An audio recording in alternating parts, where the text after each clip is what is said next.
है कि कार्यकर्ताओं के दिलों में कितना जबरदस्त जोश, जज्बा और जलवा है।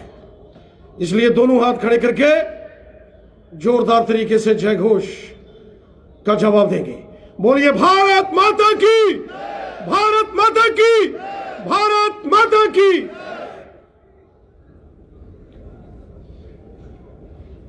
आज जम्मू कश्मीर भारतीय जनता पार्टी के सभी मोर्चों की इस संयुक्त कार्यकारिणी में हमारे बीच उपस्थित पार्टी के वरिष्ठ नेता पूर्व प्रदेश अध्यक्ष श्रीमान शमशेर सिंह मन्हास जी, हमारे पूर्व अध्यक्ष श्रीमान सत शर्मा जी, पार्टी के वरिष्ठ नेता पूर्व उप मुख्यमंत्री श्रीमान कवेंद्र गुप्ता जी, हमारे संगठन महामंत्री आदरणीय अशोक कौल जी, हमारे महामंत्री प्रदेश श्रीमान विबोध गुप्ता जी, डॉक्टर देवेंद्र मनियाल जी, श्रीमान सुनील शर्मा साहब, यहां उपस्थित राष्ट्रीय कार्यकारिणी की सदस्य श्रीमती प्रिया सेठी जी, सभी मोर्चों के प्रभारी भाई मुनीश शर्मा जी, यहां उपस्थित सभी मोर्चों के अध्यक्ष, महिला मोर्चा की अध्यक्षा श्रीमती संजीता ढोगरा जी, युवा मोर्चा के अध्यक्ष श्रीमान अरुण देव सिंह जी, किसान मोर्चा के अध्यक्ष श्रीमान ओमी खजूरिया जी, एससी मोर्चे के अध्यक्ष प्रोफेसर गारूराम भगत जी, ओबीसी मोर्चे के अध्यक्ष श्रीमान ब्रह्मजोत सती जी, एसटी मोर्चे के अध्यक्ष श्रीमान चौधरी हारून जी और माइनॉरिटी मोर्चा के अध्यक्ष श्रीमान शेख बशीर साहब, यहां उपस्थित भारतीय जनता पार्टी प्रदेश के सभी पदाधिकारी बंधु, सभी वरिष्ठ नेतागण, यहां उपस्थित सभी जिलों के प्रभारी, सह प्रभारी, पूर्व विधायक, डीडीसी के chairman, BDC members, DDC members, honourable corporators, party के सभी मोर्चों के यहां उपस्थित सभी कार्यकर्ताओं को मेरी तरफ से नमस्कार। और मैं आज इस जॉइंट वर्किंग कमेटी मीटिंग, जो संयुक्त मोर्चों की, सभी मोर्चों की हमने एक साथ जो कार्यकारिणी रखी है, इस कार्यकारिणी की बैठक में मैं हृदय से आप सबका अभिनंदन करता हूं, स्वागत करता हूं। साथियों, हम सब जानते हैं कि भारतीय जनता पार्टी की एक परंपरा कि जब भी राष्ट्रीय कार्यकारिणी की बैठक होती है, उस राष्ट्रीय कार्यकारिणी की बैठक के बाद हमारी प्रदेशों की कार्यकारिणी होती है, प्रदेशों की कार्यकारिणी के बाद जिलों की कार्यकारिणी होती है और जिलों की कार्यकारिणी के बाद मंडलों की कार्यकारिणी की बैठक होती है। यह हमारा एक क्रम है। और इसी प्रकार जब पार्टी के प्रदेशों में, केंद्र शासित प्रदेशों में प्रदेश कार्यकारिणी होती है, उसी बीच मोर्चों की भी प्रदेश की कार्यकारिणी होती है और फिर मोर्चों की भी जिला कार्यकारिणी और मोर्चों की भी मंडलों की कार्यकारिणी होती। इस बार पार्टी के हमारे शीर्ष नेतृत्व ने यह तय किया, माननीय राष्ट्रीय अध्यक्ष श्रीमान जगत प्रकाश नड्डा साहब ने, कि पूरे भारत में जितने प्रांत, केंद्र शासित प्रदेश हैं, उन सब में सभी मोर्चों की इकट्ठी जॉइंट कार्यकारिणी की बैठक होनी चाहिए। और उसी क्रम में आज जम्मू कश्मीर के भारतीय जनता पार्टी संगठन के सभी मोर्चों के एक जॉइंट कार्यकारिणी का आयोजन यहां जम्मू के अंदर किया गया है। इस बैठक में आप सबका मैं पुनः एक बार हृदय से अभिवादन करता हूं, अभिनंदन करता हूं। साथियों, हम सब जानते हैं कार्यकारिणी की बैठक में कोई राजनीतिक, कोई चुनावी समर में कोई रैलियों को संबोधित करने वाले जैसे भाषण होते, वो वैसा नहीं होता है। यहां बहुत संक्षेप में संगठनात्मक विषयों पर चर्चा होती है, अनेक जो हमारे वैचारिक विषय हैं उन पर चर्चा होती है, अपने पार्टी के गौरवशाली इतिहास पर चर्चा होती है। साथियों, हम सब जानते हैं कि इस कार्यकारिणी में अलग अलग विषयों पर चर्चा होती। चूंकि हम सभी बहुत पुराने कार्यकर्ता हैं, अभी यहां हमारे संगठन मंत्री जी ने जैसे क्रम अनुसार हमको आज की दिनचर्या बताई, अलग अलग विषयों पर यहां चर्चा होने वाली है और वो सभी विषय बहुत महत्वपूर्ण है। जब हम बैठक में जाते हैं, हमारे हाथ में डायरी और पेन होता है, वो सभी महत्वपूर्ण विषय जो बैठक के अंदर चर्चा में आते हैं, हम उनको नोट करते हैं। चूंकि हम मोर्चों के वरिष्ठ कार्यकर्ता हैं, हम पार्टी के वरिष्ठ कार्यकर्ता हैं, हम सामाजिक क्षेत्र के अंदर, पब्लिक लाइफ के अंदर चुने हुए प्रतिनिधि हैं, चाहे वो डीडीसी है, बीडीसी है, कारपोरेटर है, वो काउंसलर हैं या वार्ड मेंबर्स हैं या पंचीज हैं, सरपंचीज हैं। हम राजनीतिक क्षेत्र के अंदर जो चुने हुए प्रतिनिधि हैं, उनको भी पार्टी संगठन के इन बहुमूल्य विचारों को जो प्रतिबिंबित किया जाता है, उनको नोट करके धरातल पर अपने कार्यकर्ताओं के बीच में चर्चा करनी होती है, ताकि सभी कार्यकर्ताओं को पार्टी की वैचारिक दृष्टिकोण का ज्ञान हो। हम सब जानते हैं, भारतीय जनता पार्टी केवल एक मात्र पॉलिटिकल पार्टी नहीं है। जैसे बाकी के राजनीतिक दल है, जैसे बाकी के पॉलिटिकल पार्टी सिर्फ इसलिए उनका गठन होता है कि उनको हर प्रकार से सत्ता का सुख भोगना है, सत्ता के लालच में अनेक पार्टियों का गठन होता है, लेकिन भारतीय जनता पार्टी की नींव और भारतीय जनता पार्टी का गठन, हमारा इतिहास, हमारा वैचारिक दृष्टिकोण, हमारी पंच निष्ठाएं राष्ट्रवाद के ऊपर आधारित है। हमारा एक वैचारिक संगठन, एक आइडियोलॉजिकल बेस्ड ऑर्गेनाइजेशन है।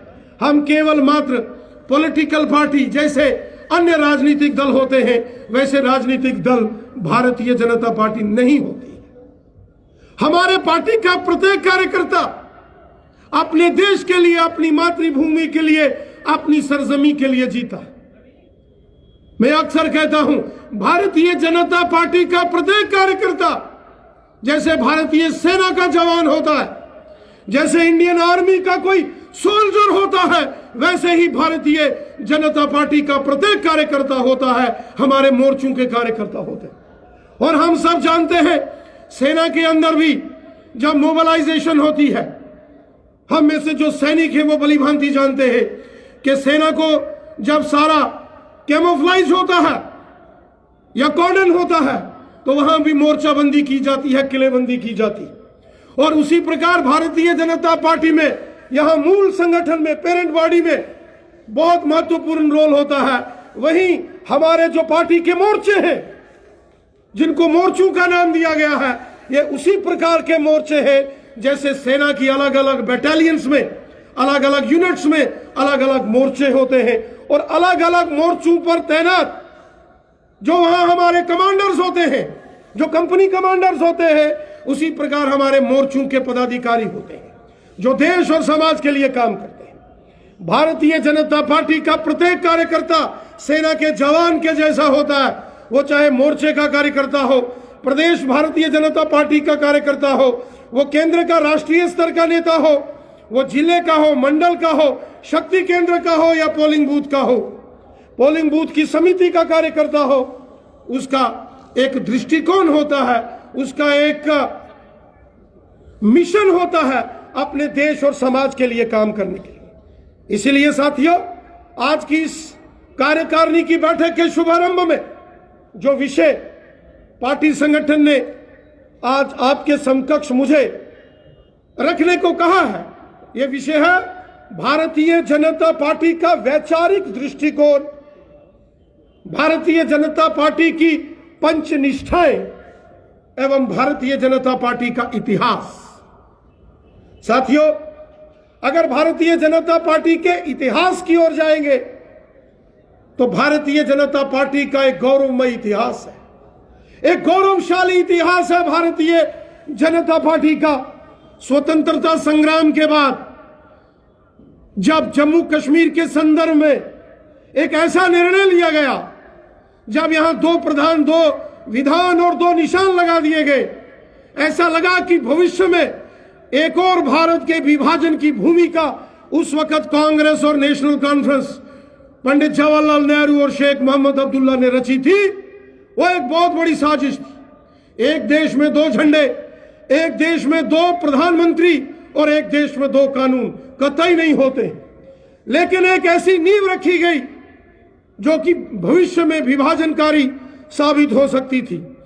इस षड्यंत्र को भांपते हुए उस वक्त जो हमारे विचार परिवार के हमारे कार्यकर्ता थे, उन्होंने निर्णय लिया कि इसके लिए एक बहुत बड़ा संघर्ष होना चाहिए। और उस वक्त जम्मू कश्मीर के अंदर प्रजा परिषद का गठन हुआ और प्रजा परिषद के गठन के बाद यहां एक नारा आ गया, एक विधान एक प्रधान एक निशान, एक भारत में एक प्रधानमंत्री, एक देश में एक झंडा और एक देश में एक कानून। इस संकल्प को लिया और एक प्रचंड आंदोलन पूरे जम्मू कश्मीर के साथ साथ भारत में शुरू।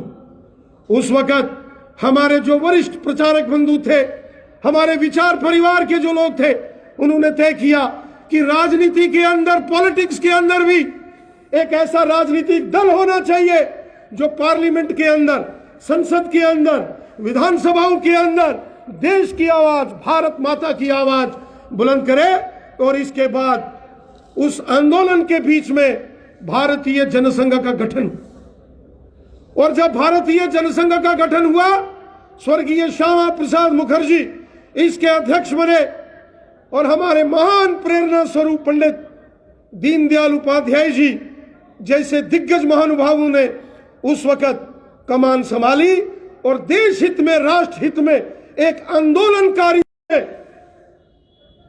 अमर शहीद चंद्रशेखर आजाद, भगत सिंह, सुखदेव, राजगुरु, अशफाकुल्लाह खान, रानी झांसी, तात्या टोपे, मंगल पांडे, वीर सावरकर, डॉक्टर हेडगेवार जी और बहादुर शाह जफर जैसे महानुभावों ने देश की क्रांति में अपना अहम भूमिका अदा की। के महाराजा हरि सिंह बहादुर और पंडित प्रेमनाथ डोगरा जी के नेतृत्व में यहां जब आंदोलन शुरू हुआ, उस आंदोलन को दबाने की साजिशें हुई। उस आंदोलनकारियों पर उस समय गोलियां चलाई गई।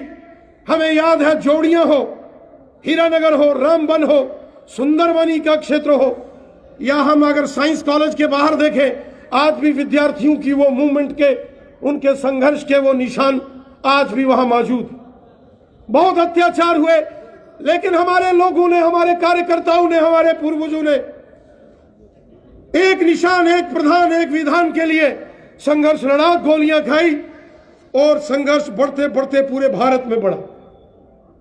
श्यामा प्रसाद मुखर्जी जी के नेतृत्व में तय हुआ कि ये जो परमिट सिस्टम था जम्मू कश्मीर में, अगर किसी को पंजाब से जम्मू कश्मीर की ओर आना था, अगर किसी को माता वैष्णो देवी जी के दरबार में जाना होता था, किसी को अमरनाथ जी की यात्रा में जाना है, किसी को छठी पातशाही गुरुद्वारे में माथा टेकने के लिए जाना है, किसी को हजरत बल श्राइन, चरार शरीफ, शाहदरा शरीफ की श्राइन में अगर जाकर माथा टेकने के लिए बाहर से आना होता था, तो उसको परमिट लगता था। परमिट एक प्रकार से पासपोर्ट था। एक ऐसी व्यवस्था थी कि एक देश के अंदर, एक क्षेत्र के अंदर जाने के लिए आपको परमिट चाहिए, पासपोर्ट टाइप सिस्टम चाहिए था। और उसी तरह अगर जम्मू कश्मीर से किसी को हरिद्वार, मथुरा, काशी, वृंदावन, 4 धाम, 52 शक्ति पीठों की यात्रा करनी होती थी, किसी को अजमेर शरीफ जाना है, किसी को हरमंदिर साहब अमृतसर के दर्शन करने हैं, किसी को भारत के अन्य जो पवित्र स्थलों के दौरे दर्शन के लिए जाना है, उसको यहां से जाने के लिए परमिट सिस्टम चाहिए। उनको वहां जाने के लिए एक पासपोर्ट चाहिए था। एक भारत के अंदर ये कैसी व्यवस्था बना के रख दी गई थी उस वक्त कांग्रेस और नेशनल कॉन्फ्रेंस के लोगों। इस साजिश षड्यंत्र के खिलाफ बहुत बड़ा जो आंदोलन हुआ वो प्रजा परिषद और भारतीय जनसंघ ने किया। यह तय हुआ कि स्वर्गीय श्यामा प्रसाद मुखर्जी बिना परमिट सिस्टम के, बिना पासपोर्ट के वो जम्मू कश्मीर में आएंगे और हाथ में तिरंगा झंडा लेकर आएंगे। साथियों, हम सब जानते हैं, हमने पढ़ा है कि स्वर्गीय श्यामा प्रसाद मुखर्जी जी जब जम्मू कश्मीर के अंदर आए, उनके हाथ में तिरंगा झंडा था और उन्होंने घोषणा की थी कि मैं बिना परमिट सिस्टम के जम्मू कश्मीर में जाऊंगा। जैसे ही माधवपुर से अंदर हुए उनको गिरफ्तार कर दिया गया। उस वक्त उनके साथ स्वर्गीय अटल बिहारी वाजपेयी साहब, जो कि एक युवा नेता थे, वो उनके साथ। उन्होंने अटल जी को कहा, अटल जी आप वापस जाइए और पूरे भारत में जाके ये पैगाम दीजिए कि श्यामा प्रसाद मुखर्जी ने जम्मू कश्मीर में बिना परमिट के हाथ में तिरंगा झंडा लेकर भारत माता की जय जयकार करते हुए प्रवेश किया। और फिर वही हुआ। श्यामा प्रसाद मुखर्जी जी जब जम्मू कश्मीर के अंदर उन्होंने प्रवेश किया 1952 में, और उनको गिरफ्तार कर दिया गया, और गिरफ्तार करने के बाद उनको श्रीनगर ले जाया गया। हम सब जानते हैं उनकी निर्मम हत्या की गई जेल में। उस वक्त के हुक्मरानों ने श्यामा प्रसाद मुखर्जी जी की माता जी के वो पत्र जो उस वक्त उन्होंने प्रधानमंत्री जी को लिखे, जवाहरलाल नेहरू जी को, उनकी प्रतियां आज भी जो है बहुत सारे संग्रहालयों में मौजूद है, लाइब्रेरीज में मौजूद। एक एक विषय का वर्णन उन्होंने किया। फिर श्यामा प्रसाद मुखर्जी जी को गिरफ्तारी के समय उनके साथ जो पुलिस के जवान थे, उनके वर्णन आते हैं कि किस प्रकार श्यामा प्रसाद मुखर्जी जी की हत्या की गई। और महाराजा हरि सिंह बहादुर जो जम्मू कश्मीर के महाराजा थे, उनको कांग्रेस, पंडित जवाहरलाल नेहरू और यहां नेशनल कॉन्फ्रेंस शेख मोहम्मद अब्दुल्ला की सरकार ने जम्मू कश्मीर से बाहर कर दिया, उनको वनवास दे दिया और यह आदेश दे दिया कि वो वापस जम्मू कश्मीर में नहीं आ सकते। उस वक्त यहां पंडित प्रेमनाथ जी डोगरा और महाराजा हरि सिंह जी ने तय किया कि यहां आंदोलन होगा, और पंडित प्रेमनाथ डोगरा जी के नेतृत्व में यहां आंदोलन हुआ और देश भर में श्यामा प्रसाद मुखर्जी, अटल बिहारी वाजपेयी और भारतीय जनसंघ के नेतृत्व में आंदोलन हुआ। जब स्वर्गीय श्यामा प्रसाद मुखर्जी जी का बलिदान हो गया, पूरे भारत में प्रचंड आंदोलन हुआ और उस आंदोलन का परिणाम हुआ कि 1960 के दशक में जम्मू कश्मीर में प्रधानमंत्री को खत्म करके यहां मुख्यमंत्री बना दिया गया। यह टाइटल खत्म कर दिया गया कि आप प्रधानमंत्री नहीं, यहां मुख्यमंत्री होगा। यह पहली जीत थी हमारी पार्टी की, हमारे जो राजनीतिक और राष्ट्र हित में जो हमारा वैचारिक दृष्टिकोण है कि एक देश में दो प्रधानमंत्री नहीं चलेंगे। 1960 के दशक में दूसरे प्रधानमंत्री के पद को समाप्त करके जम्मू कश्मीर के अंदर मुख्यमंत्री कर दिया गया। यह पहली जीत थी और श्यामा प्रसाद मुखर्जी साहब का और भारतीय जनसंघ प्रजा परिषद के जो हमारे क्रांतिकारी पूर्वजों का बलिदान था वो रंग लाया। उसके बाद जम्मू कश्मीर के अंदर आंदोलन चलते रहे कि यहां एक झंडा, एक निशान और एक विधान चाहिए। उसके लिए सतत भारतीय जनसंघ ने प्रयास किया और साथियों यह संघर्ष चलता रहा। बीच में एक ऐसा दौर आया जब इंदिरा गांधी की दमनकारी नीतियों ने देश के अंदर इमरजेंसी लगाई और इमरजेंसी के बाद यहां देश के अंदर जब 1977 में सरकार बनी, वो जनता पार्टी की हुकूमत बनी। श्री मोरारजी देसाई देश के प्रधानमंत्री बने, पहली बार गैर कांग्रेसी सरकार बनी और उसमें भारतीय जनसंघ का बहुत बड़ा रोल था। स्वर्गीय अटल बिहारी वाजपेयी साहब को देश का विदेश मंत्री बनाया गया। उस सरकार में श्रीमान श्रद्धेय लाल कृष्ण आडवाणी जी शामिल हुए, लेकिन जनता पार्टी अलग अलग राजनीतिक दलों का एक समूह था, एक गठबंधन था। और धीरे धीरे जब भारतीय जनता पार्टी के जो आइडियोलॉजिकल विषय है, जो वैचारिक मुद्दे हैं, हमारे राष्ट्रवाद, देश, हमारी संस्कृति, हमारा सांस्कृतिक राष्ट्रवाद, उस सरकार ने जब हमारे मूलभूत वैचारिक मुद्दों पर चोट करने की कोशिश की तो भारतीय जनसंघ उस सरकार से बाहर हो गया। सरकार की किसी ने चिंता नहीं की कि हम सत्ता में हैं, हम मिनिस्टर हैं। अपने वैचारिक मुद्दों की सबको चिंता थी। अपने आधारभूत जो हमारे आइडियोलॉजिकल इश्यूज थे उन पर अडिग रहते हुए भारतीय जनसंघ उस गठबंधन सरकार से बाहर हो गए। फिर तय हुआ और 6 अप्रैल सन 1980 को मुंबई में समुद्र के तट पर भारतीय जनता पार्टी का गठन हुआ। अटल बिहारी वाजपेयी साहब की वो कविता, बादल छटेंगे, सूरज निकलेगा और कमल खिलेगा, ये उनका वो कविता के अंश उन्होंने उस राष्ट्रीय कार्यकारिणी की बैठक में 6 अप्रैल 1980 को मुंबई में कहे थे, जब भारतीय जनता पार्टी का गठन हुआ। भारतीय जनसंघ प्रजा परिषद की तरह ही भारतीय जनता पार्टी ने कार्य शुरू किया और करते करते अनेक प्रकार के राष्ट्रवादी आंदोलन लड़े। जम्मू कश्मीर के अंदर आतंकवाद के विरुद्ध संघर्ष में हमारे कितने कार्यकर्ताओं ने बलिदान दिए।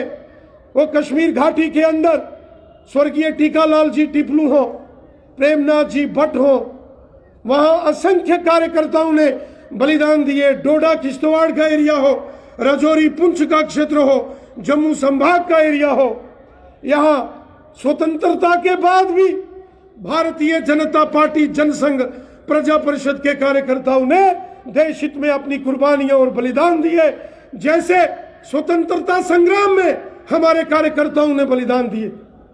साथियों, धीरे धीरे धीरे भारतीय जनता पार्टी के कार्यकर्ताओं की यह मेहनत थी कि कभी संसद के अंदर 2 मेंबर पार्लियामेंट होते थे और एक बार जब अटल बिहारी वाजपेयी साहब मेंबर पार्लियामेंट थे तो विपक्ष के लोग हंसे थे उन पर, और उन्होंने पार्लियामेंट के अंदर ये उन्होंने एक घोष लगाया था, उद्घोष था उनका कि एक दिन आएगा कि लोग कांग्रेस को हंसेंगे और पूरे देश में भारतीय जनता पार्टी सत्ता में होगी, क्योंकि देश की हित में राष्ट्रवाद के लिए अगर कोई कार्य करता है तो वो भारतीय जनता पार्टी का कार्य करता है।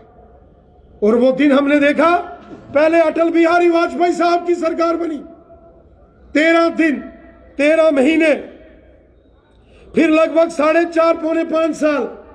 उस दौर के अंदर भी दुनिया ने देखा कि किस तरीके से सुशासन क्या होता है, देश हित में कैसे निर्णय होते हैं। इंदिरा गांधी और नरसिम्हा राव जो थे, जब प्रधानमंत्री थे तो अमेरिका जैसे देशों के दबाव में परमाणु परीक्षण नहीं कर सके थे, लेकिन वो अटल बिहारी वाजपेयी साहब थे जो गठबंधन सरकार चलाते चलाते उन्होंने देश की रक्षा प्रणाली को, देश के डिफेंस मैकेनिज्म को बहुत ताकत दी और बहुत मजबूती दी। कारगिल युद्ध में उन्होंने पाकिस्तान को पछाड़ा, अंतर्राष्ट्रीय स्तर पर चीन और पाकिस्तान को अलग थलग किया। वाजपेयी साहब का दौर एक गोल्डन दौर था। उस वक्त जम्मू कश्मीर के अंदर पहली बार आतंकवाद के दौर को समाप्त करने में अहम भूमिका हासिल की गई। साथियों, उसके बाद जब 2014 में हमारे देश के अंदर हमारी सरकार बनी, देश ने बहुमत देकर श्री नरेंद्र मोदी साहब को देश का प्रधानमंत्री बनाया। हम सब ने देखा, सबका साथ, सबका विकास और सबका विश्वास और एक भारत श्रेष्ठ भारत, इस संकल्प को लेकर ये सरकार बनी। और जब लोकतंत्र के मंदिर में पहली बार देश के प्रधानमंत्री जा रहे थे, किस प्रकार उन्होंने साष्टांग प्रणाम संसद भवन की सीढ़ियों में करके भारत देश के लोकतांत्रिक मूल्यों को प्रणाम किया। और लगातार देश के अंदर विकास कार्य, सबका साथ, सबका विकास, सबका विश्वास, सबका प्रयास, इस मिशन के साथ उन्होंने कार्य किया। और कार्य करते करते गरीब, मजदूर, किसान, दलित, शोषित, पिछड़े, वंचित, शहर के, गांव के, पहाड़ के, मैदान के, हिंदू, मुस्लिम, सिख, ईसाई, जैन, पारसी, बौद्ध, महिलाएं, पुरुष, बच्चे, बुजुर्ग, समाज के हर वर्ग का विकास, हर वर्ग की चिंता अगर किसी ने की, माननीय प्रधानमंत्री नरेंद्र मोदी साहब ने। जब उन्होंने नारा दे दिया सबका साथ सबका विकास, जब उन्होंने स्वच्छ भारत का मिशन दे दिया, अपने हाथ में झाड़ू पकड़कर स्वयं स्वच्छता अभियान को बढ़ाया, जब उन्होंने देश भर में स्वच्छ भारत मिशन के तहत गांव गांव में टॉयलेट्स, बाथरूम बनाने का अभियान लिया, ये एक बहुत बड़ी पहल थी जिसको यूनाइटेड नेशन हो, यूनेस्को हो, अंतरराष्ट्रीय स्तर पर जिसको मान्यता मिली। ये मोदी साहब का विजन था और भारतीय जनता पार्टी का वैचारिक दृष्टिकोण था कि हमारा जो कुछ है हमारे देश के लिए। ये हमारा विचार है कि हमारा जो कुछ है वो हमारी मातृभूमि के लिए है। वेदों के अंदर लिखा है, इदम राष्ट्राय इदम नमम, इदम राष्ट्राय इदम नमम। हमारा जो कुछ है हमारे देश के लिए है, हमारी मातृभूमि के लिए है। हमारा सब कुछ हमारे देश के लिए है, क्योंकि ये देश मिट्टी का टुकड़ा नहीं है। अटल बिहारी वाजपेयी साहब ने संसद के अंदर कहा था, भारत कोई मिट्टी का टुकड़ा नहीं है, ये जीता जागता राष्ट्र पुरुष है। इसका कंकर कंकर हमारे लिए शंकर है। हम जिएंगे तो मातृभूमि के लिए और हम मरेंगे तो अपनी मातृभूमि के लिए। और मरने के बाद हमारी अस्थियों को अगर गंगा जल में प्रवाहित हुई अस्थियों को अगर कोई ध्यान से कान लगाकर सुनेगा तो गंगा नदी में, गंगा मां में प्रवाहित वो अस्थियां भी जोर से बोल उठेंगी, भारत माता की जय। ये विचार है भारतीय जनता पार्टी का, ये भारतीय जनता पार्टी है, ये हमारी पार्टी का विचार है। इस विचार के लिए हम काम करते हैं, इस मिशन के लिए काम करते हैं। और फिर वो मिशन जो श्यामा प्रसाद मुखर्जी जी ने शुरू किया था, एक विधान, एक प्रधान, एक निशान। और एक प्रधान तो उनके बलिदान के बाद पूरा हो गया, लेकिन एक निशान और एक विधान ये 5 अगस्त 2019 को तब हुआ जब लोकसभा के साथ साथ राज्यसभा में भी हमारी सरकार बहुमत में थी। ये षड्यंत्र था जो देश के विरुद्ध वो मिटा दिया गया। आज जम्मू कश्मीर के अंदर हिंदू हो, मुसलमान हो, सिख हो, ईसाई हो, जम्मू संभाग का हो, कश्मीर का हो या लद्दाख का हो, सब मिलजुल कर एक भाव से, समभाव से रहते।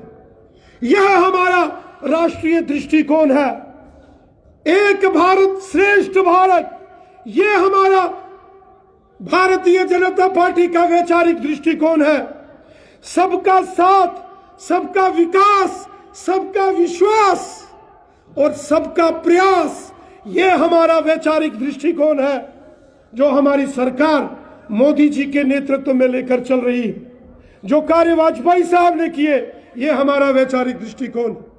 साथियों, भारतीय जनता पार्टी हमारे संगठन की, इसको पंचनिष्ठ संगठन कहते हैं। हमारी 5 निष्ठाएं जो आप जैसे वरिष्ठ कार्यकर्ताओं को हमेशा याद रखनी। हमारा संगठन मूल्य आधारित राजनीति करता है, हमारा संगठन देश और समाज के लिए काम करता है। हमारी 5 निष्ठाएं, आपको कोई भी पूछेगा, जैसे हमारे वर्ष के 6 वार्षिक उत्सव कार्यक्रम होते हैं, उसी प्रकार हमारी 5 निष्ठाएं, वो 5 निष्ठाएं जिनके प्रति हमारा पूर्ण समर्पण है, वो हम सबके हृदय में, दिमाग में हमेशा याद रहनी चाहिए। हमारी पहली निष्ठा है राष्ट्रवाद, नेशनलिज्म। यह हमारा पहला मूलभूत आधार है, स्तंभ है हमारी पंचनिष्ठाओं का। हमारी पार्टी का गठन राष्ट्र हित में, देश के लिए राष्ट्रवाद जिसका नाम दिया गया, यह हमारी पहली निष्ठा है। इसीलिए भारतीय जनता पार्टी के कार्यकर्ताओं को फौजी कहा जाता है। बिना वर्दी के अंदर देश की सेवा करने वाले फौजी अगर कोई है, ये भारतीय जनता पार्टी के कार्यकर्ता है, ये बीजेपी के कार्यकर्ता है, ये आप लोग। हमारा पहला विषय राष्ट्रवाद, नेशनलिज्म, उसके साथ कभी हम समझौता नहीं कर सकते। हमारा दूसरा जो पंचनिष्ठ जो आधार स्तंभ है वो है लोकतंत्र, डेमोक्रेसी। हम लोकतंत्र में विश्वास रखते हैं, हम डेमोक्रेसी में, लोकतांत्रिक मर्यादाओं में, मूल्यों में। अन्यथा आपने कांग्रेस के दौर देखे हैं कि कैसे चुनी हुई सरकारों को हटा दिया जाता था, वरना जो तांडव पश्चिम बंगाल में ममता बनर्जी ने किया कि जब सीबीआई की और ईडी की टीम उनके पुलिस के डायरेक्टर जनरल से जांच करने गई और उनको गिरफ्तार कर दिया जाता, और यहां देश के गृह मंत्री जी के प्रवास और एक देश की सबसे बड़ी पार्टी के राष्ट्रीय अध्यक्ष जी का बंगाल में दौरा होता तो आगजनी होती। उस वक्त भी अगर वहां राष्ट्रपति शासन नहीं लगा तो उसका एक ही कारण था कि भारतीय जनता पार्टी की प्रतिबद्धता लोकतंत्र में है। हमारा दूसरा विषय यह डेमोक्रेसी है, लोकतंत्र है। और लोकतंत्र की मजबूती जो जम्मू कश्मीर में नहीं थी, यहां कभी पंचायतों को अधिकार नहीं थे, बीडीसी और डीडीसी के चुनाव नहीं होते थे, 73rd और 74th अमेंडमेंट लागू नहीं होती थी, यहां गुजर बकरवालों को, गद्दी सिप्पी लोगों को, एसटी वालों को कभी उनके लोकतांत्रिक हक नहीं दिए जाते थे। आज अगर वो लोकतंत्र के अंदर दिए हैं तो भारतीय जनता पार्टी ने दिए। जम्मू कश्मीर के अंदर महिलाओं को, पश्चिम पाकिस्तान के रिफ्यूजी को, गोरखा को, वाल्मीकि समाज को, या जो पहाड़ी कबीले के लोग हैं, इनको कभी यहां सम्मान नहीं दिया गया। आज पहली बार अगर इनको किसी ने सम्मान दिया है तो भारतीय जनता पार्टी ने दिया है, क्योंकि हमारी प्रतिबद्धता लोकतंत्र में है। और हमारा तीसरा जो बिंदु हमारी निष्ठाओं का है वो सामाजिक तथा आर्थिक जो विषय है, जो सोशल और इकोनॉमी बेस्ड इश्यूज है, उनमें जो महात्मा गांधी जी का दृष्टिकोण था वो हमारा दृष्टिकोण है। सामाजिक तथा धार्मिक विषयों पर महात्मा गांधी जी का दृष्टिकोण, यह हमारा तीसरा निष्ठ बिंदु है। गांधी जी कहते थे समाज में समानता होनी चाहिए, भेदभाव नहीं होना चाहिए, ऊंच नीच नहीं होना चाहिए, छुआछूत नहीं होना चाहिए।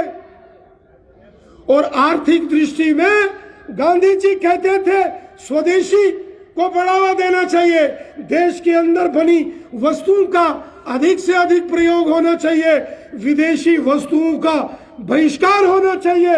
जैसे महात्मा गांधी जी ने स्वतंत्रता संग्राम आंदोलन में बाइकाट आंदोलन किया था, कहा था स्वदेशी अपनाओ और विदेशी भगाओ। यह हमारा आर्थिक दृष्टिकोण है कि अपने देश के अंदर बनी वस्तुओं का हम प्रयोग करें, ये चाइना, अमेरिका, ये विदेशी वस्तुओं का हम बहिष्कार करें। यह हमारा तीसरा बिंदु था। और चौथा महत्वपूर्ण बिंदु वो था सकारात्मक पंथ निरपेक्ष,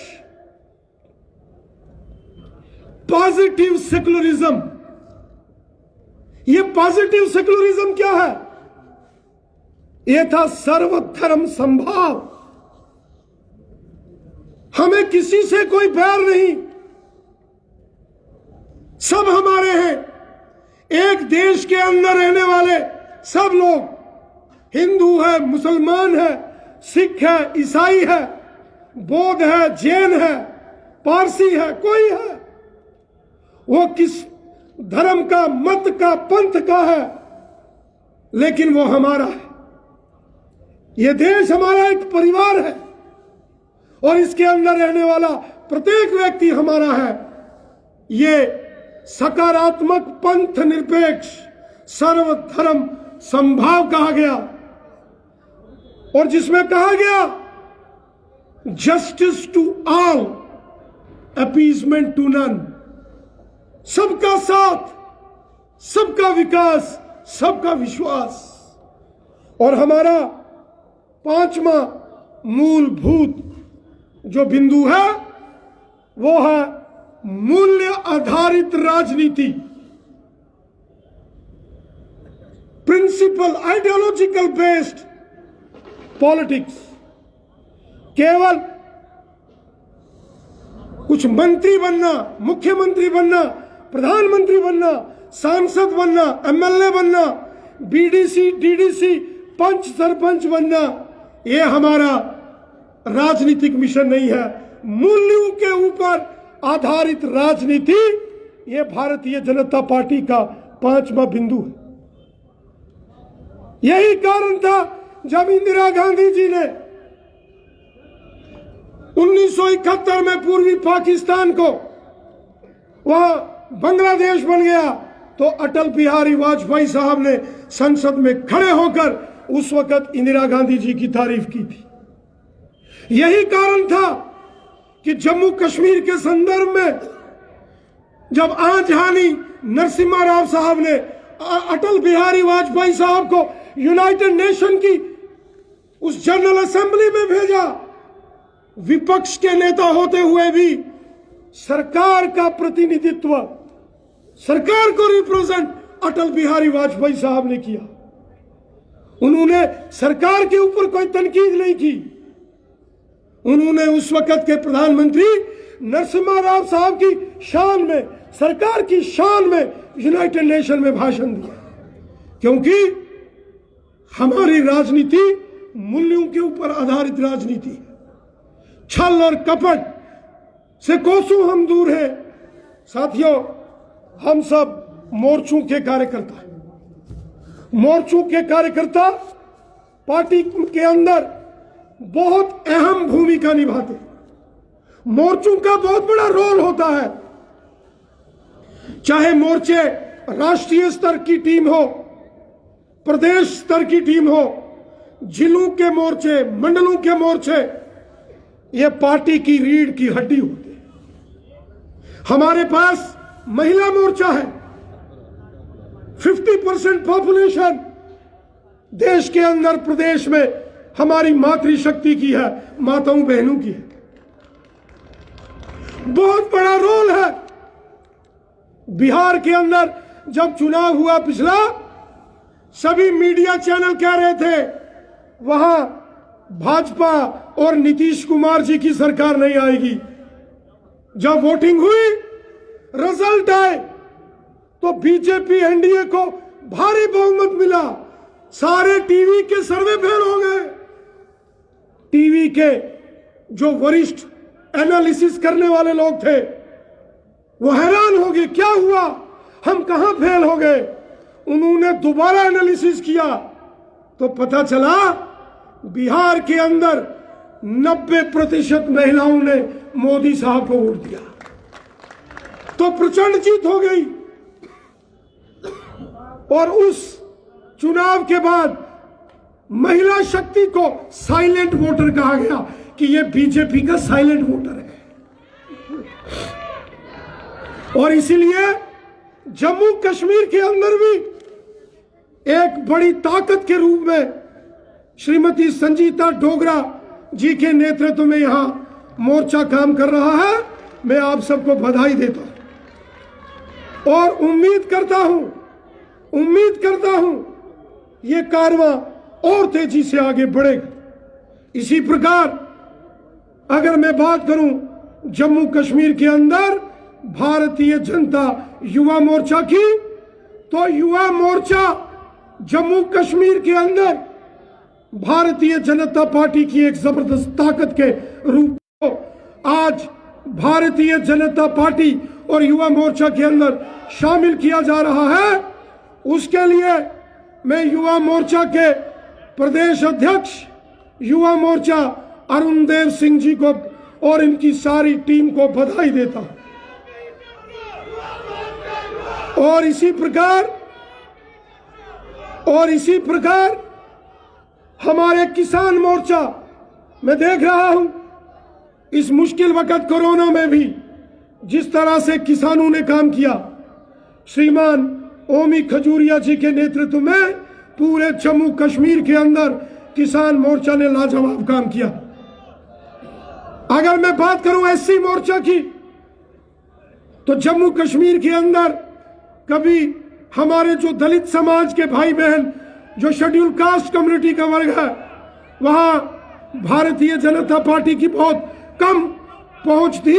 लेकिन आज हमारे एससी मोर्चा प्रोफेसर घारू राम जी के नेतृत्व में जो एससी मोर्चा काम कर रहा है, मैं प्रोफेसर घारू राम जी और इनकी सारी टीम को बहुत बहुत बधाई देता हूं। इसी प्रकार ओबीसी मोर्चा, यहां 70 साल ओबीसी के यहां साथियों को उनके अधिकारों से वंचित रखा गया।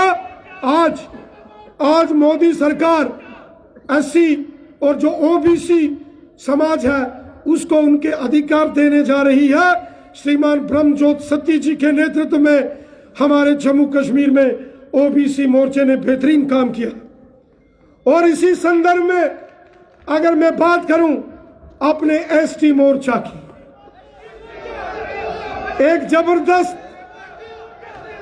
एक बहुत जबरदस्त ताकत के रूप में एसटी मोर्चा उभर के सामने आया है। मैं श्रीमान हारून चौधरी जी और इनकी सारी टीम को मुबारकबाद पेश करता हूं, जो एसटी के लोगों में उन्होंने काम किया है। मोदी साहब ने शेड्यूल ट्राइब एसटी कम्युनिटी के लोगों को 70 साल में पहली बार उनको हक मिले तो मोदी जी ने और बीजेपी ने दिए। इसके लिए भी मैं उनको मुबारकबाद पेश करता हूं। और मैं अगर बात करूं हमारे माइनॉरिटी मोर्चा की, तो सबने देखा है श्रीमान शेख बशीर साहब और उनकी सारी टीम ने पूरे जम्मू कश्मीर के अंदर बेहतरीन काम किया है, लाजवाब काम किया है। मैं सभी मोर्चों के अध्यक्षों, उनकी टीम, सभी मोर्चों के प्रभारियों और सह प्रभारियों को हृदय से बधाई देता हूं और उम्मीद करता हूं जो एक बड़ा लक्ष्य भारतीय जनता पार्टी ने लिया है, जो आने वाले दिनों में जम्मू कश्मीर के अंदर चुनाव होने वाले हैं, डिलिमिटेशन की प्रक्रिया जैसे ही पूरी होगी उसके बाद जम्मू कश्मीर में विधानसभा के चुनाव होंगे। और मुझे पूरा विश्वास है ये जो यहां मेरे मोर्चे के कार्यकर्ता है, जिनकी तुलना मैंने भारतीय सेना के जवानों से की है, फौजियों से की है, आप आने वाले इस महासंग्राम में, इस महायुद्ध में, इस महाराजनीतिक अभियान में, ये जो चुनावी समर होने वाला है, इसमें सभी मोर्चों का बहुत बड़ा रोल और बहुत बड़ा योगदान रहने वाला है। मुझे पूरा विश्वास है जो मिशन 50+ 50 से ज्यादा सीटें जीतकर जम्मू कश्मीर में भारतीय जनता पार्टी की सरकार बने, इसमें इस टारगेट को हासिल हम तभी कर सकते हैं जब ये मोर्चों के हमारे सैनिक, ये मोर्चों के फौजी अपने अपने मोर्चे जीतेंगे। और मुझे पूरा विश्वास है आप सभी कार्यकर्ता दिन रात एक करेंगे, दिन रात मेहनत करेंगे और आने वाले चुनावों में 50 से ज्यादा सीटें जीतकर जम्मू कश्मीर में भारतीय जनता पार्टी की सरकार बनेगी और भारतीय जनता पार्टी का यहां मुख्यमंत्री बनेगा। आप सबका बहुत बहुत धन्यवाद। जय हिंद, जय भारत।